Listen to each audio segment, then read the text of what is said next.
ইউরোপের বুকে এক টুকরো শান্তির খোঁজে নোয়াখালীর সুদূর চরকাকড়া গ্রাম থেকে ইতালির রোমে পাড়ি জমিয়েছিলেন কামাল উদ্দিন বাবুল।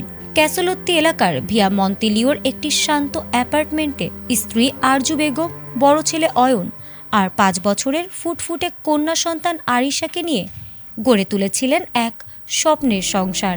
কিন্তু গত শুক্রবারের এক অভিশপ্ত রাত মুহূর্তেই সেই সাজানো পরিবারটিকে এক রক্তাক্ত ট্র্যাজেডিতে পরিণত করল। আজ রোমের বাতাসে কেবলই হাহাকার, আর এই নিস্তব্ধতার বুকে এখন জন্ম নিয়েছে এক বড় রহস্য। কেনই নৃশংস হত্যাকাণ্ড? কে বা কারা কোনো অপরাধ ছাড়াই কেড়ে নিল 3টি তাজা প্রাণ?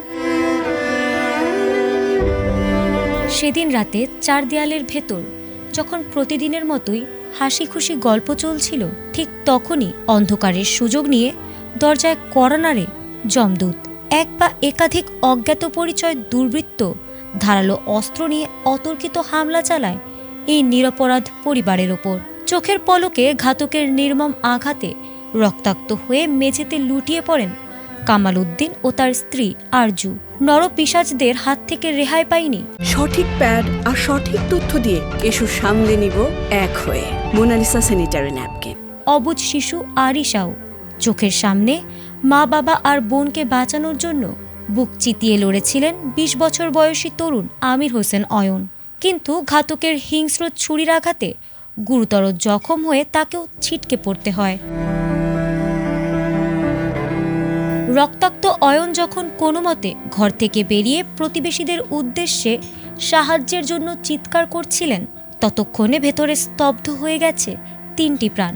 খবর পেয়ে পুলিশ এসে কামাল, আরজু ও ছোট্ট আরিশার নিথর দেহ উদ্ধার করে এবং অয়নকে দ্রুত হাসপাতালে ভর্তি করে।